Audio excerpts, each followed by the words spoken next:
Untuk satu pribadi saya, kalau ada orang imigran kayak itu, pasti saya deportasi. Tapi antara tahun 50 sampai dengan tahun 60, istilah Habib itu tidak dikenal di Sulawesi Selatan.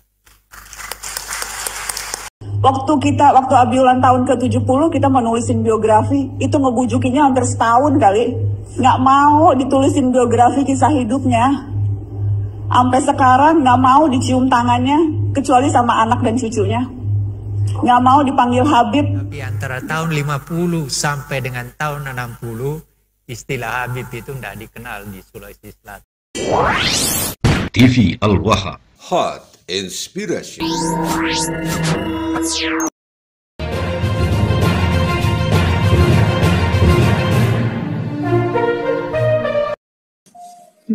Pasti saya usir.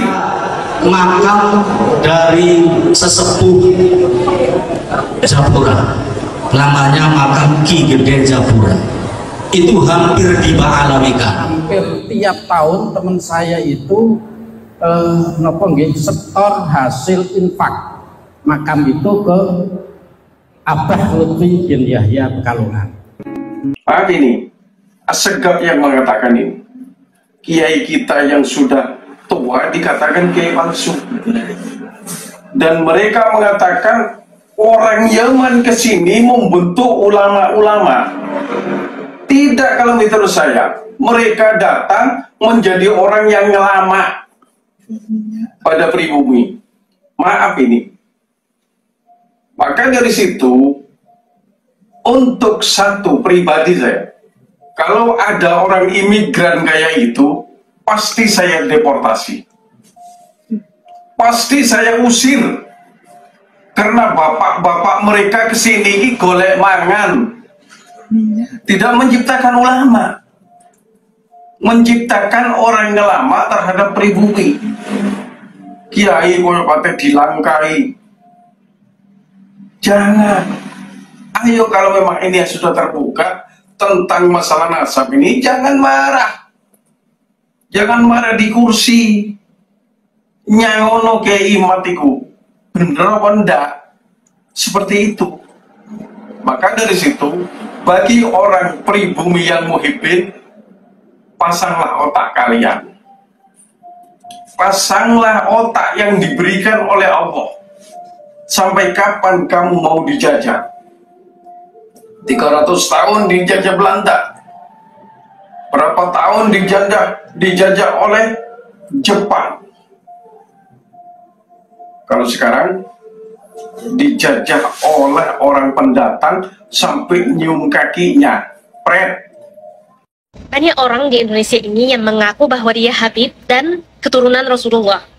Padahal di negara-negara Arab nggak ada yang seperti itu. Nggak ada yang mengaku bahwa dia keturunan Rasulullah dan nggak ada yang mengaku bahwa dia Habib. Karena nggak ada yang tahu bahwa dia keturunan Rasulullah atau enggak. Ya kita semua berharap. Kita semua berharap bahwa kita dari umat Muhammad, keturunan Rasul. Kita semua berharap itu, tapi kita nggak tahu hal seperti itu. Nah, jadi di Indonesia ini yang mengaku bahwa dia Habib dan mengaku bahwa dia keturunan Rasulullah dihormati banget, dicium tangannya, diminum bekas mulutnya, diminta doanya dan menjadikannya seperti wali. Wali gimana? Gimana melakukan hal seperti itu?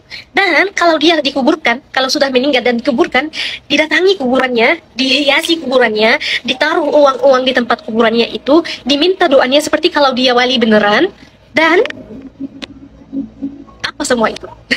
Apa semua itu? Coba kalian pikirkan. Terus terang di kampung saya istilah Habib itu nggak ada. Orang Bugis tidak mengenal Habib. Tidak ada istilah Habib. Baru setelah saya di Jawa, apalagi di Jakarta, baru saya istilah itu saya dengar. Tapi di antara kami, saya nggak tahu kalau sekarang sudah ada pengaruhnya. Tapi antara tahun 50 sampai dengan tahun 60, istilah Habib itu tidak dikenal di Sulawesi Selatan. Itu fakta. Tetapi orang keluarga Pak siapa? Ayahnya Pak Shihab, ya, Pak Quraisy Shihab, itu orang yang saya sangat hormati. itu adalah memang keluarga yang sangat dihormati di Sulawesi Selatan.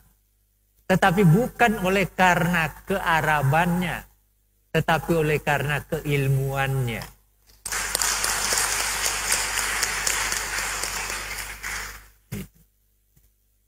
Inilah yang harus kita kembangkan. Ya, saya terus terang ketika dengar cerita-cerita seperti itu, saya menganggap justru merugikan diri mereka sendiri sebenarnya.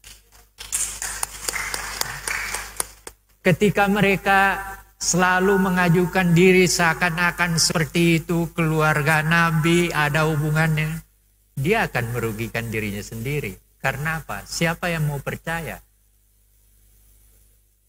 Paling-paling lingkungan dia sendiri kan. Dan itu artinya apa ya? Tidak ada gunanya juga buat dia. Dia akan merusak dirinya sendiri. Gitu. Nah, ini yang saya ingin katakan kepada bapak-bapak, mengapa memenuhi undangan teman saya untuk menyampaikan hal ini. Karena saya mempunyai kekhawatiran terus terang. Kalau ini berkembang di kalangan kita dan meluas, yang rusak siapa? Yang rusak kan orang Islam juga. Iya kan? Kalau terus ini Anda bertengkar, kita bertengkar dan sebagainya, hanya mempersoalkan yang sebenarnya tidak perlu dipersoalkan. Yang penting kan bagaimana kita menjalankan agama Islam berdasarkan ajaran Tuhan lewat Nabi Muhammad. Kenapa kita mengatakan bahwa kita adalah orang hebat karena kita turunannya itu? Padahal belum tentu. Kan artinya memalukan dirinya sendiri. Ini yang harus dipikirkan oleh kita semua dan kepada yang terhormat para hadirin. Saya dulu pernah didoktrin kayak gini. Kalau ente lihat ada dzurriyyah Nabi, ya, ada anak cucunya Nabi, ada Habib yang gak benar. Habib itu kayak ahwal juga. Ada yang baik, ada yang taat, ada yang alim, ada juga yang jahil, yang awam, bahkan yang maksiat ada juga. Hatta yang maksiat ada. Kalimatnya kurang lebih seperti itu. Ya, kurang seperti itu. Tapi ente orang, nah orang-orangnya harus ikut. Ente orang nggak boleh negur, itu su'ul adab namanya. Doktrin itu dulu, wow, luar biasa. Kenapa? Kan dia salah, saya bilang. Biar nanti itu menjadi urusan dia dengan jidnya, dengan kakeknya Rasulullah di akhirat. Kamu jangan sekali-kali menegur dia, karena itu akan menyakiti hati kakeknya. Kakek buyutnya itu Rasulullah. Gimana ente orang mendapat syafaat, sedangkan hati cucunya ente sakiti, hati jidnya ente sakiti, katanya. Dari umur 13 tahun udah merantau jauh, ninggalin ibu bapaknya untuk belajar Al-Quran di Al-Azhar University di Kairo. Universitas paling bergengsi, paling kredibel untuk orang mengkaji Al-Quran. Abi melakukan itu dari umur 13 tahun. Jadi udah lebih dari hampir 80 tahun hidup dan belajar dengan Al-Quran. Tapi tidak pernah sekalipun merasa dirinya tahu segala. Gak pernah merasa jadi ahli pemegang kunci surga. Yang bisa dengan gampang bilang, lu masuk neraka, lu masuk surga gitu. Gak pernah tuh menghakimi orang. Dan selalu bilang, kalau mengatasnamakan dirinya ya, gak pernah saya atau aku. Tapi selalu kami.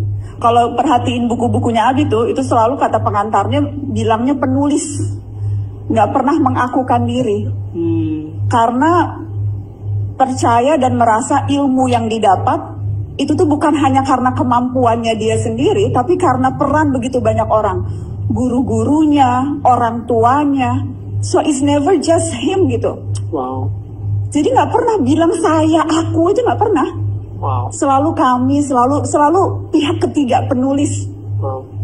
Waktu Abi ulang tahun ke-70 kita menulisin biografi, itu ngebujukinnya hampir setahun kali. Nggak mau ditulisin biografi kisah hidupnya. Sampai sekarang nggak mau dicium tangannya, kecuali sama anak dan cucunya.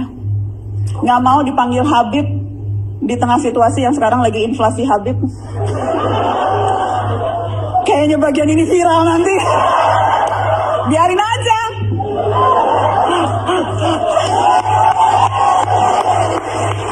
Tapi itu nggak mau gitu. Karena selalu bilang Habib itu artinya orang yang dicintai dan mencintai. Itu artinya Habib. Jadi nggak cukup kalau lu hanya dicintai, dicium-cium tangannya, diluk-lukan. Lu juga harus, hati lu tuh harus penuh cinta, nggak punya kedengkian, harus selalu rahmat, harus selalu terbuka pada perbedaan. Itu mencintai kan seperti itu. Wow. Jadi gue belajar banyak banget dari Abi. Setiap kali ada sesuatu yang dia nggak tahu, dia selalu nanya ke gue soal hukum, jadi iya nanya. Kalau mau lagi nulis sesuatu nanya. Setiap pagi sepanjang ingatan memoriku ya, dari mulai aku bisa ingat, dari mulai aku kecil sampai sekarang, ritual paginya tuh nggak pernah berubah. Bangun pagi, sholat subuh, duduk di meja kerjanya, ada teh Lipton di samping kanannya yang diseduhnya sendiri, pakai sarung, dan selalu either nulis, either baca, either ngetik. Penulis paling produktif saat ini, bukunya udah puluhan. Belum selesai satu buku, udah punya ide baru untuk nulis buku yang lain. Sampai penerbitnya tuh bilang, Abi tunggu dulu dong, ini buku yang ini belum dicetak nih. Wow. Jadi selalu nulis, selalu baca, selalu mau tahu apa kata orang, selalu mau dengerin orang. Dan hari-hari ini situasi di mana ada begitu banyak orang mengaku ahli, kan ada bukunya tuh Death of Expertise. Lu baru tahu satu buku aja masih nyontek belakangnya lu udah ngaku ahli gitu. Keluar deh di media sosial merasa ahli segala hal. Di tengah begitu banyak orang yang sekarang begitu mengklaim kebenaran. Ya. Abi itu contoh buat gue yang luar biasa. Karena dia tahu banyak sekali hal, tapi nggak pernah mengkerdilkan orang lain. Tahu kan? Dan itu tuh jadi panutanku tuh itu. Ya. Panutanku tuh Abi Quraisy, panjang umur, sehat selalu ya Allah. Aku tuh selalu aku tuh selalu deg-degan banget setiap kali bicara Abi, karena aku ngelihat Abi makin tua, 80. Dan makin, aku inget tuh aku kemarin ngobrol, kayaknya nggak akan pernah siap deh. Kita nggak pernah siap melihat orang tua kita tua ya. Aku tuh tinggal di rumahku tuh bener-bener di belakang rumah Abi. Jadi aku tuh setiap hari jalan kaki gitu ke rumah Abi, setiap hari ketemu. Tapi setiap hari terus ngelihat, kok kayaknya Abi makin tua dan aku makin deg-degan ya Allah. Aku takut banget Abi meninggal. Aku that's my biggest fear kalau Abi meninggal. Ada pengalaman menarik gak selama menjadi kurirnya Habib itu? Ya sebetulnya banyak. Ya, termasuk ya di antara salah satunya saya pernah dawir ke tempatnya seorang kiai, ya sekarang sudah almarhum sayangnya. Jangan disebutkan namanya. Iya. Seorang kiai itu malam, terus akhirnya paginya itu kiainya itu nggak terima dengan saya. Alasannya? Alasannya itu pokoknya pemerasan. Oke itu. Bahkan kiainya itu saya ditantang mau dilaporkan polisi. Nah dari situ saya tantang juga kiainya. Apalagi cuman penjara, cuman laporan polisi. Mati bela Habib sayun sanggup siap. Itu sampai cintanya saya sama Habib itu sampai situ. Saking muhibbinya. Iya. Ini saya kira adalah kondisi yang rata-rata terjadi di dunia santri yang terdoktrin oleh doktrin Habib untuk mencintai Habib sehingga apapun diberikan, bahkan nyawa pun dikorbankan demi mengikuti atau membela Habib. Oke, terus setelah itu lanjutkan. Ya akhirnya begitu ada tesis yang seperti tesisnya Kiai Maduddin ini. Ntar dulu. Oh iya. Pengalaman saya sampai itu ya banyak sekali lah ya. Termasuk sebetulnya udah nggak enak lah kalau sebetulnya akhirnya yang kesini datang hari Jumat, padahal yang Habib dekat darah, bukan musafir lah termasuknya. Itu enggak Jumatan ya biasa, saya ledekin. Jumatan Mekah Pak Beb. Nah, itu saya kasih ledek. Ada yang datang itu malah enggak subuhan, ya biasa. Tapi ya waktu itu ya saya bela saja orang itu. Memang bagi saya udah terdoktrin waktu itu yang namanya Habib semua, walaupun itu bajingan, walaupun itu apa saja, itu walaupun maksiat itu tetap cap surga, itu harus dihormati. Saya itu harus tetap mencintai waktu itu. Itu. Terus yang lain itu mungkin ya ini kan demi diambil hikmahnya, nggak apa-apa, yang penting jangan disebutin namanya Habib. Ya sering ke tempat teman-teman kita, hampir teman-teman kita yang ada sekitar daerah saya itu hampir udah kena semua. Itu saya uangnya. Iya, yang amplop kalau itu jumlahnya berapa biasanya kalau minta? Kalau amplop itu enggak itu. Contohnya mau muludan bagi amplop, Habib si A datang, Habib si B datang. Nah itu. Contohnya itu yang ecek-ecek gitulah. Yang ngocok-ngocok. Yang ngocok-ngocok ya ada itu. Sampai berapa? Ada yang sampai yang terakhir aja ya, ini yang terakhir. Kemarin itu sebelum masalah nasab. Iya. Sebelum Ramadan masuk itu. Itu termasuk terakhir. Itu ada yang 10 juta cung. Itu ada yang 10 juta cung. Kalau saya sendiri itu 400. Nah, iya. Nah, itu. Ada yang lebih besar lagi mungkin? Ya ada. Berapa? Ada. Sekitar berapa? Ada yang 35, juta. Ada yang 25 juta. Iya. Wih, itu. Biasa ya. Jadi orang kebetulan kaya-kaya ya. Rela menyumbangkan uang dengan entengnya 30 juta, 25 juta, 10 juta. Itu bukti bahwa santri selama ini sesungguhnya sudah luar biasa muhibbinya dengan para habib. Oke, mungkin yang lain selain masalah dawir itu, perbuatan-perbuatan yang mungkin kita anggap maksiat lah atau tidak sesuai dengan syariat. Pernah ada Kang Ayun nemuin habib yang datang ke sini? Gimana? Yang perbuatan habib yang secara syariat itu melanggar. Pernah nggak? Ya itu tadi. Secara itu ya yang di luar ibadah, enggak sholat itu ya, Jumat enggak Jumatan, subuh enggak subuhan gitu. Itu termasuk. Ada yang kesini bawa orang perempuan, ya ada Pak. Istrinya mungkin? Bukan. Bukan, ya ada gitu. Tapi tetap husnudzon ya. Bahkan ada yang ganja. Buset. Ada yang ganja. Allah. Gitu. Ya waktu itu ya itu kan ada teman tanya itu sedang majdub. Gitu. Bukan majdub. Apa istilahnya? Sedang kemblung ya. Iya. Dulu waktu saya masih menjadi muhibbinnya Abah Lutfi, kita kan pakai husnudzon, nggak pakai ilmu, nggak pakai dalil kan gitu ya. Ini masalahnya. Tapi katanya kalau orang datang dalam pengajian sekarang Jatman, yang hadir itu 2 nabi katanya. Satu Nabi Muhammad, yang keduanya adalah Nabi Khidir alaihissalam. Nah, ini bentuk-bentuk glorifikasi yang mungkin jarang didengar orang-orang lain. Wong saya orang dalam kok. Makanya saya katakan. Yang berwatak raja, yang kata Ketua Umum Pusat Syarif Abbas, kebetulan dari klan Ba'alami, itu berwatak raja memang mereka merusak sejarah, merusak situs. Termasuk di desa saya, itu saya akan menyampaikan sedikit saja.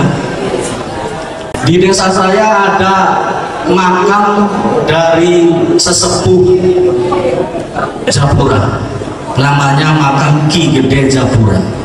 Itu hampir dibaalamikan karena sudah diziarahi oleh binyaknya, dan binyaknya itu secara terang-terangan saya ada di situ ketika itu, mengatakan ini akan dilaporkan ke Pekalongan. Saya nggak berani menyebut namanya, tapi di malam ini saya berani. Akan dilaporkan kepada Habib Lutfi. Saya di situ langsung ngobrol sama sedulur-sedulur. Alhamdulillah sekarang sudah terselamatkan. Kata saya, ini harus dilawan, bahwa jangan sampai situs-situs kita diklaim oleh mereka. Dan alhamdulillah berdasarkan penelitian sejarah, manuskripnya sudah ada. Saya juga sudah matur kepada beliau ketika itu, kepada Syarif Abbas saya sudah matur. Insya Allah beliau nanti berkenan rawuh.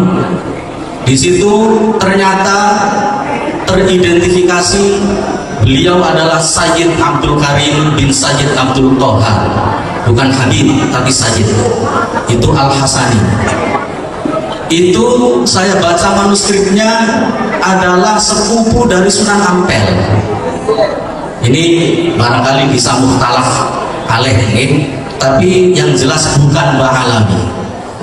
Dan alhamdulillah sudah disepakati oleh beberapa ahli sejarah yang bertanggung jawab dan sudah ditandatangani dan sekarang sudah ditempelkan plangnya. Dan alhamdulillah tiap Jumat Kliwon diadakan tahlil umum di Makbaro tersebut untuk menjaga situs-situs leluhur. Kalau ini tidak dilawan, saya yakin akan semakin parah.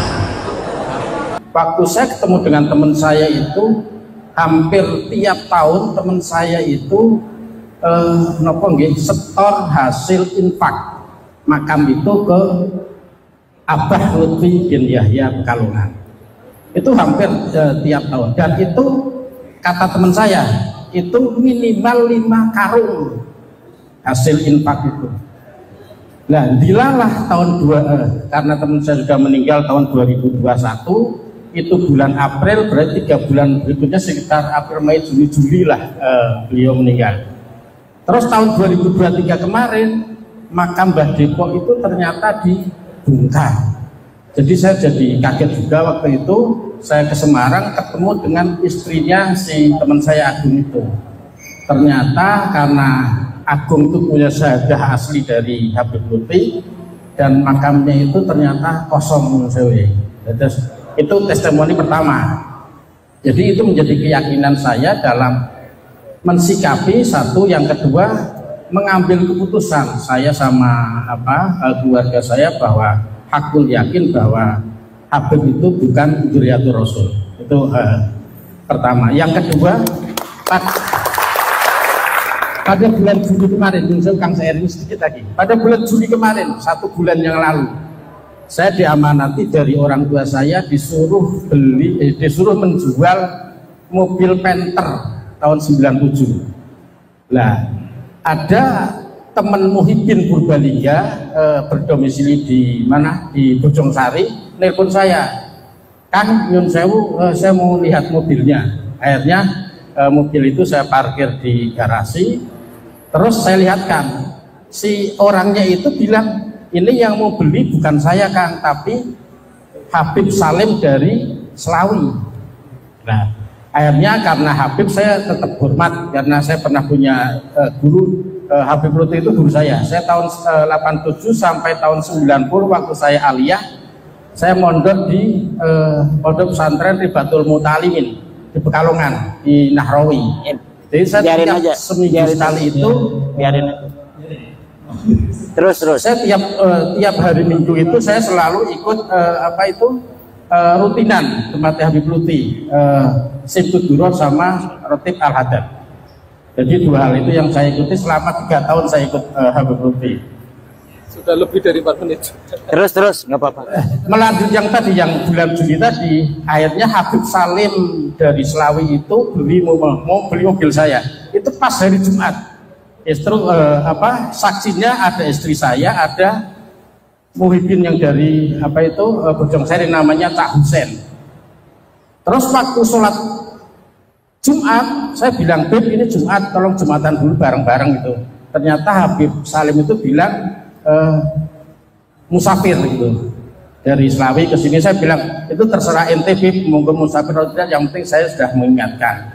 Habis Jumatan saya ngasih makan, saya kasih makan, saya belikan makan, itu ngobrol sampai lebih dari jam 4, artinya sudah waktu asar sudah selesai. Artinya di situ ada Habib, ada Cak Husen yang memang tidak sholat Jumat, tidak zuhur sampai asar. Dua hal itu yang menjadikan keyakinan saya bahwa ternyata memang nggak mungkin kalau dzurriyyah Kanjeng Nabi itu syariat tidak melakukan. Jadi pasti itu bukan dzurriyyatur Rasul. Jadi begitu.